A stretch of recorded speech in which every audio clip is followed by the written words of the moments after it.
All right, we're catching up. Bobby Wilson, Jared Sandler, happy to be with you here one day after Scott Rolen was officially elected into the Hall of Fame, along with Fred McGriff. We knew about Fred McGriff from about a month or so ago. He got in through the Veterans Committee. So those are the two inductees this year, Scott Rolen, Fred McGriff. We are 1 year away from Adrian Belter being eligible on the ballot. We'll get to that in a second. He'll likely be a first ballot Hall of Fame inductee. If he's not, there are problems. But what are your thoughts, Bobby Wilson, on Scott Rolen getting elected to the Hall of Fame? Yeah, happy for Scott. Obviously, really good player. 17 years, man. Anytime you play 17 years in the big leagues, you're definitely a special player. 70 WAR, 316 homers, 1,287 RBIs, 855 career OPS, 7 All Stars, 8 Gold Gloves, 1 Silver Slugger, 97 Rookie of the Year. Um, one of the guys that I really, really enjoyed watching growing up play. Kind of admired the way he went about his business. So very happy for him. Saw a video this morning of him, telling his mom, telling his dad that he got into the Hall of Fame, and I just think that was just the coolest thing because, I owe a lot to my dad. And I know I'm never getting into the Hall of Fame, but to be able to do that with your parents there is probably very, very special. So, like I said, very happy for Scott. Like, obviously, well deserving of it. Again, it was cool to see that video. Really cool. You know what I love about this? If you look at Scott Rolen's offensive numbers, they're impressive. I don't know that they jump out and scream Hall of Fame, but he was arguably the best defensive third baseman for most of his career. And you mentioned the Gold Glove Awards. Defense is such a huge part of this game. You can make a case that in a given game, Scott Rolen is going to impact the game more defensively than in his 4 at bats. And that's not a shot against him offensively. That's just the reality of playing that position. I love that defense is being rewarded here. I don't think he's getting in just because of his offensive numbers. His offensive numbers are really good. Some years he was outstanding offensively. He did win a Silver Slugger, like you mentioned, but he's getting in because of the totality of who he was as a player. And that, to me, is what is right about this selection, is that Scott Rolen, he was elite defensively and very good offensively. And I'm kind of tired of seeing guys who were elite offensive players, but bad defensive players get in, but then the elite defensive players and really good offensive players not get in. I'm okay. Like, there are plenty of guys who you didn't want the ball hit anywhere near them who got in, and they were just unreal offensive players. And I'm okay with that. I don't mind those guys getting in, but a guy like Scott Rolen deserves to be in. To that degree, a guy like Andrew Jones deserves to be in as well. Andrew Jones, some people will tell you, is the best defensive center fielder they've ever seen. And he was really, really good offensively too. So I hope Andrew Jones gets in subsequent years, but I'm happy Scott Rolen got in. Yeah, I think you talk about his defense. Like, majority of his career WAR was defense. I Yeah. want to say it was somewhere in the 20 to 25 WAR as a defensive player. Like, so it is nice to see all the well-rounded players who do it on both sides of the ball being seen. And there isn't one way to, like, one stat that tells you Hall of Fame or not. Baseball Reference has a few different measurements that try and take the totality of your career and measure it against other players, and then there's a number rating assigned, and if you're at a certain level, you are typically a Hall of Famer, and he is right there, like right at the line for a lot of those. And then if you do subscribe to WAR to any degree, even if you don't think it's the end all be all, his career WAR is 10th all time among third basemen. So if you believe that the top 10 third basemen in baseball history should be in the Hall of Fame, Scott Rolen is 10th in WAR. Again, that doesn't mean he is for sure the 10th best ever, but that's a pretty telling statistic. And again, WAR is one of those stats. It's tough to explain, so it's tough to champion. but it's not like uh, you look at the top 10 in WAR and there's like 6 Hall of Famers and then 3 guys who barely played. It's a pretty representative statistic. So happy for Scott there. What about Fred McGriff? Fred McGriff is a guy who, he didn't get in through the traditional route. He was off the ballot because he didn't get in time. He got consideration, and it's pretty polarizing. There's some people who say, hey, he deserved to get in. He was a great player on some great teams, especially in Atlanta. Obviously started his career making hay in Toronto, and then was with San Diego for before Atlanta as well. But then there's some people who are really adamant that, hey, there's no doubt that Fred McGriff is a really good player, but there's no chance in heck that he was a Hall of Famer. Time has healed some of that sentiment. He's in, I know, same hometown state, so you must be happy about that. Yeah, Jefferson High guy from Tampa. So like, and growing up in this area, if you didn't do the crime dog helicopter, like you were not cool. Like, let's be honest, everybody was doing that. Yeah, the big helicopter finish over your head. I was a huge crime dog fan, still am. So happy for him. 19 years in the big leagues, 52.6 WAR, 493 homers, which with the strike year, definitely would have got, over 500, 1,550 RBI, 886 OPS, 5-time All-Star. And the guy who was always getting traded, right, to go to a playoff contending team because of his reputation. So it was about time, in my opinion. He deserved to be in. He was a really, really good player for a really, really long time. So really, really happy for Fred McGriff. 493 home runs. One of the questions that was always asked is why 500? Why, like, had he gotten to 500 home runs, he would have been in sooner, but should 7 home runs really be the difference, right? Like, if you get to 493 home runs, that's pretty impressive. And I wonder, now that we're in a different era of baseball, if we recalibrate, we aren't seeing guys get to 500 nearly as frequently as we did, during maybe his era, or the just beyond his era in those mid 2000s. But he led the league in home runs twice. He led the league in OPS once.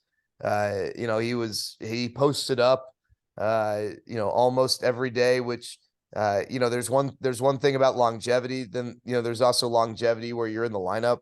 And he was the anchor of some of the best National League teams in the 90s with the Braves. So now, just in fairness, I mentioned some of those Hall of Fame measurements for Scott Rolen.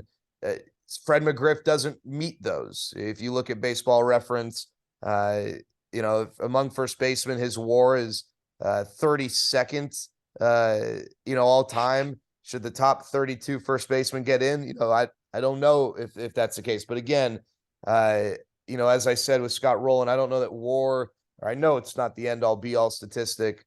You do have to consider eras.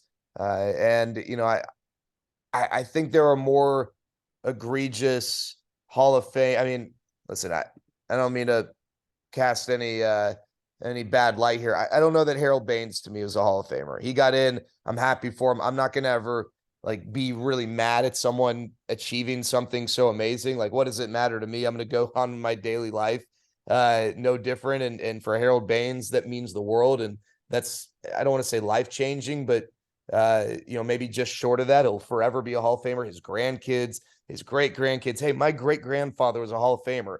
I'll be long gone when they're saying that. What do I care? But I think that Fred McGriff, if Harold Baines is a Hall of Famer, I think Fred McGriff is a Hall of Famer too. Yeah, and I mean, I don't know the numbers quite as well on Harold, but I will say this: like, the difficulty to be able to play, 17 years, Scott Rolen, Fred McGriff, 19 years, even for guys who get plus 10 years, like, in my opinion, like, they're not the best of the best, but they are really, really, really good players in a small portion of this population. And sometimes it's hard for me to listen to people like break these people down. Not saying that that's what you're doing, but you hear like, oh well, he wasn't good at this or that. Like, he was. All these guys are really, really good players for a really long time, and I know there's standards to get in. but like I said, Fred McGriff should be in the Hall of Fame in my opinion. And the 500 homers, yeah, you're right. Like, what's 7 homers? I think it's more of just a number that looks sexy, I guess we could say. Yeah. Um, but yeah, I'm happy for both of those guys. Plus the Tommy Mansky videos. I mean, if I mean, the he killed it 493 didn't do it, those videos have to put him over the top. back to back to Back to back. back. Yeah. What national A- championships did they win? AAU national championships. That's right. My bad. I mean, how many, you mentioned the helicopter finish. How many kids saw a bucket and thought about, man, I wonder, can I go to the outfield and throw it in the bucket, that's Oh, laid on its side, and the relays from the outfield. I mean, and the hat. can't. The I hat. mean that the hat. I Yeah. mean, Tom couldn't get Fred a better fitting hat there. I No, I mean, mean, what are we doing? That screams VHS tape. Like, I just think when I think of Tom Amansky, I want to take a VHS tape and just like shove it in to the VHS player. Hey, so I want to give you one guy who it really upsets me he's not in, and then I just want to ask you in general about the Hall of Fame voting process and your thoughts from a player's perspective, because this is so meaningful to players, and I think players. I don't want to say players don't care about All-Star games. I think they absolutely do, but I hear more passion from players when it comes to who gets in and who doesn't get in the Hall of Fame. But I just don't understand why Gary Sheffield's not in the Hall of Fame. The eye test, absolutely. The fear test, I mean, he was one of those guys. I know when I was watching, I always thought he was going to hit a home run, or if my team was playing him and the Rangers didn't play Gary Sheffield a ton, he was only an American League player for the very beginning of his career. I wasn't even born. And then, the end of his career when he was with the Yankees and the Tigers, and obviously interleague play was so infrequent then, when he was with the National League. But I never liked Gary Sheffield batting. But let's forget just my personal fear of Gary Sheffield. This is a guy who hit 292 in his career. He had a career OPS of 907, 50 points better than Fred McGriff. 50 points better than Scott Rolen. That's not a knock on Scott Rolen, but just to put it in perspective, a 907 OPS. His OPS plus suggests that his offensive production over his career was 40% better than league average. We talk about home runs, 509 home runs. He was multiple times a top 10 MVP finalist. He never won an MVP. He's not in, to me, for 2 reasons. 1, he was linked to steroids in the Mitchell report. 2, he was not in his playing days seen as an ally to the media, to the writers, which we'll get into that in terms of the voting process. That bugs me. This guy won a batting title. He was a 5-time Silver Slugger. He won a World Series and was a big part of the 97 Marlins that won the World Series.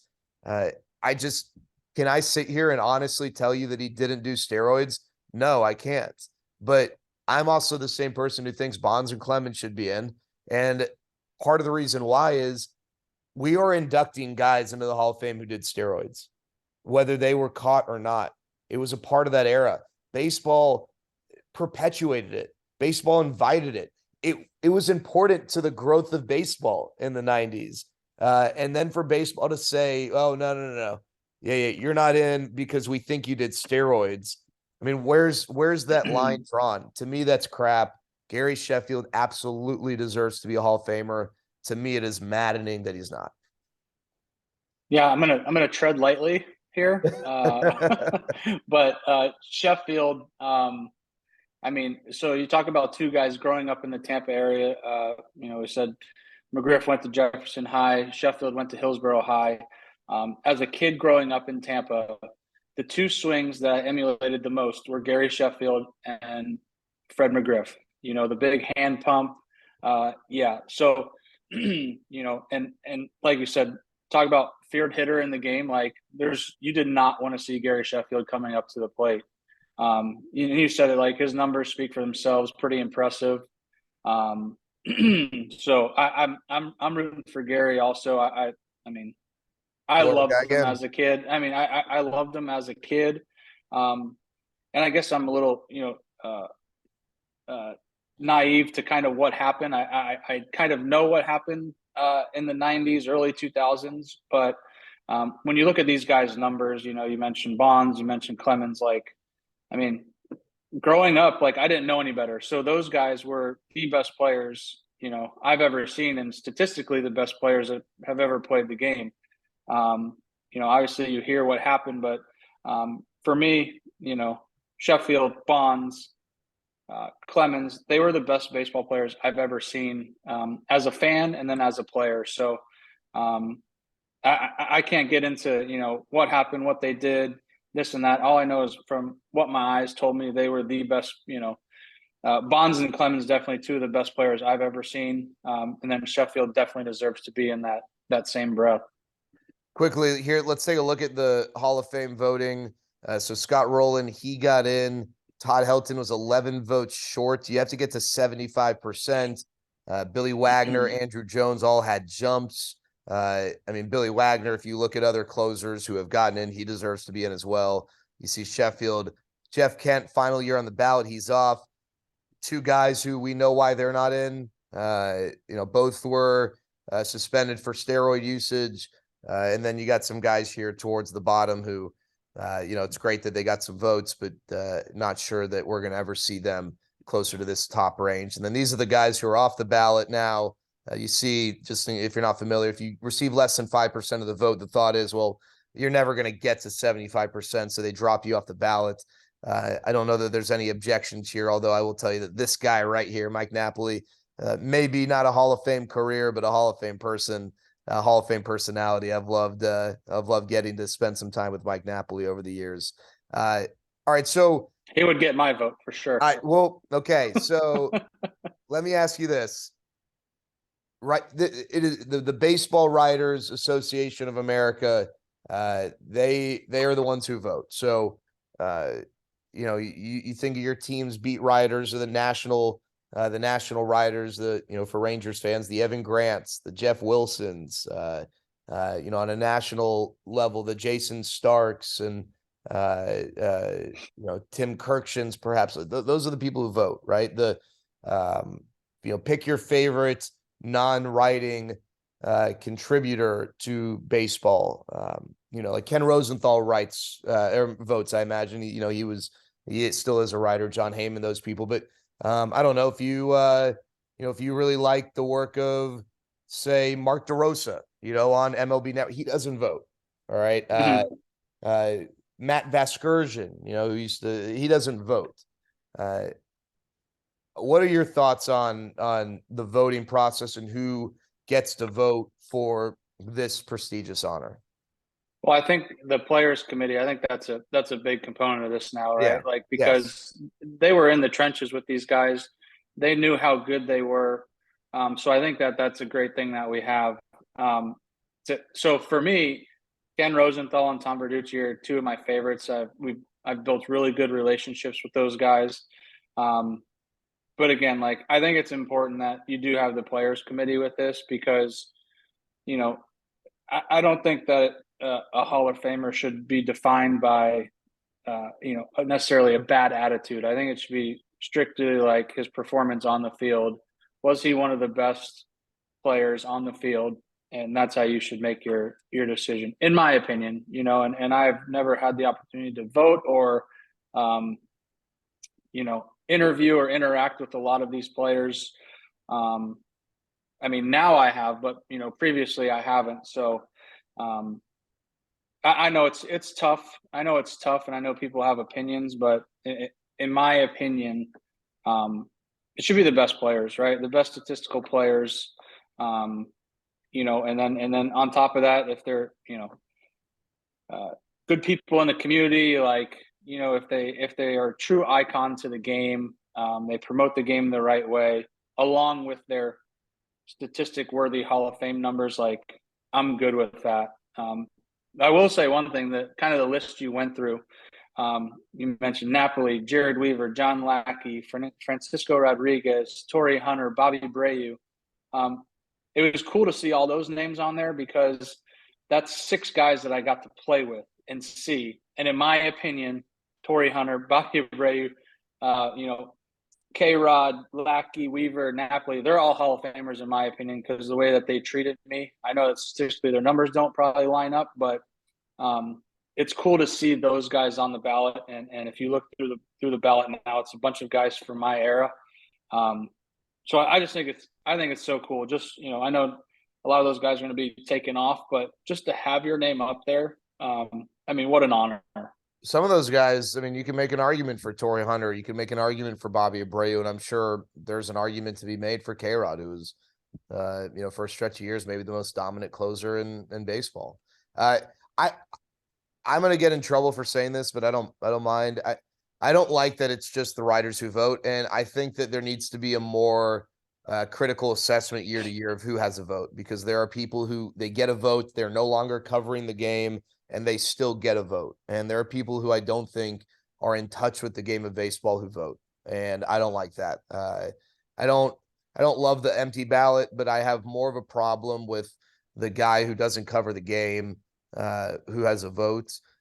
If you no longer covering the game, you shouldn't be voting. And, one of the reasons why I'm biased towards broadcasters, right? I think that broadcasters, I don't know, not compared to all writers, but a beat writer is so locked in on their team, so locked in on their team. Broadcasters are forced every night to be familiar with both teams on the field. And in turn, you get familiar with a broader reach of the league. And national writers, maybe a little different. Beat writers, I think Evan Grant knows baseball. I'm using him as an example. He covers the Rangers. This is not a knock on Evan. I think Evan deserves to have a vote. I think Evan does a great job with his vote. But the knock against broadcasters, they might be biased. Well, there was one person who voted for Michael Young when Michael Young was on the ballot. And we can get into a conversation on whether Michael Young deserved more consideration or not, because he obviously meant a lot of things to a lot of people here in DFW. But the one person who voted for him was Evan Grant. So you can't tell me that was a biased vote. And I have no issue with Evan Grant voting for Michael Young. But my point is, you can't tell me that a guy like Eric Nadel does not have a good understanding and feel for who should and shouldn't be a Hall of Famer. And if you're scared that broadcasters are going to be so biased, it's not like, a guy can fill out a ballot with 10 players. Like if I had a vote today, I couldn't vote for 10 Rangers, right? It's not like, maybe you can find 10 guys who played at some point for a Ranger, but not 10 guys who would be identified as Rangers, right? So I don't know the bias thing. And if you are concerned that a voter is doing it in a biased way, then you take away their vote. They don't get a vote. If Joe broadcaster, say for the Milwaukee Brewers, only votes for Brewers and never votes for Cardinals, well, that's a pretty easy pattern to establish. See you later. I just think that there are broadcasters out there who have been around the game for a long time who deserve a vote over some writers who are so, and it's not their fault, that's their job to be so narrow focused on their team, as well as writers who are no longer covering the game. And then, the players aspect, I don't think that active players should vote, obviously. But I do think that there's something to be said about players getting some sort of a say in their Hall of Fame. And it's just uncomfortable for me that players, heck, even front office folks whose job is to assess and evaluate players, who might not agree with their assessments. We don't always agree with the votes of the writers, though. I don't know. To me, I don't love that it is only writers who vote for the Hall of Fame. I'll get off my soapbox. You sound very passionate about that, which I love. I am. I'm going to steer clear of that one also. Yep. Nope. That's a me thing. All right. Look, this is a part of what's great about sports. Someone tweeted me, I was sent a tweet about football, and someone's like, oh, it's a corporate media argument ranking this or that. But no, this is a part of what's great about sports. You play sports, you watch sports, you listen to sports, you talk about sports. And these debates are part of what makes it fun. And whether you love, can't stand, didn't like the Hall of Fame outcome, it's always fun to, hey, is this guy Hall of Famer? Is this guy Hall of Famer? And looking forward to those discussions next year when Adrian Belter is on the ballot and should, with that, no question, right? First ballot Hall of Famer. The major problems if he's not. Yeah, one of my favorite teammates of all time, a guy that I feared behind the plate, no doubt. I want to rattle these off real quick. 21 Yeah. years in the big leagues, 93.5 WAR, 477 homers, 819 career OPS, 1707 RBI, 1707 RBIs, 4 All-Stars, 5 Gold Gloves, 4 Silver Sluggers, 2 Platinum Gloves, and like I said, one of the best teammates you could possibly have. I mean, I'm very biased towards Adrian just because being in the trenches, I saw how tough this guy was. This guy posted every day. He worked hard, unbelievable family man. Loves his kids, loves his wife. Like when you model what a Hall of Famer should look like, it's Adrian Beltre, in my opinion. Just A+ human being. Obviously, the numbers speak for themselves, but when you write it up, what a Hall of Famer looks like, it should be number 29. I mean, it's no doubt about it. Yeah. Yeah. I mean, he's not going to get 100% of the vote. There's, there are always those folks who, he's not first ballot worthy, or they think that there's some sort of sanctity to that. But to me, at the end of the day, is he a Hall of Famer? Or is he not a Hall of Famer? And the answer is yes. And he should clear the 75% threshold with ease. And that'll be really exciting. And it'll be a great opportunity for the organization to once again celebrate one of the best players to ever wear a Rangers uniform in Adrian Beltre. So looking forward to that for sure. No And doubt. you said you're not going to be a Hall of Famer. We got lots of years left for you to contribute to this game in a big way. I'm not going to close the book on Bobby Wilson Hall of Famer. Right? As a player, no Okay. chance. As a player, you're one of my all-time favorites. I'm not going to sit here and make an argument for you getting into the Hall of Fame as a player, but you're now in a different role, and I don't know. I think there's some gas left in that tank. Yeah, we'll see. Definitely looking forward to the challenge. But fingers crossed, man. There you go. All right, catching up, Bobby Wilson, Jared Sandler, back with you next week. Thanks for joining us.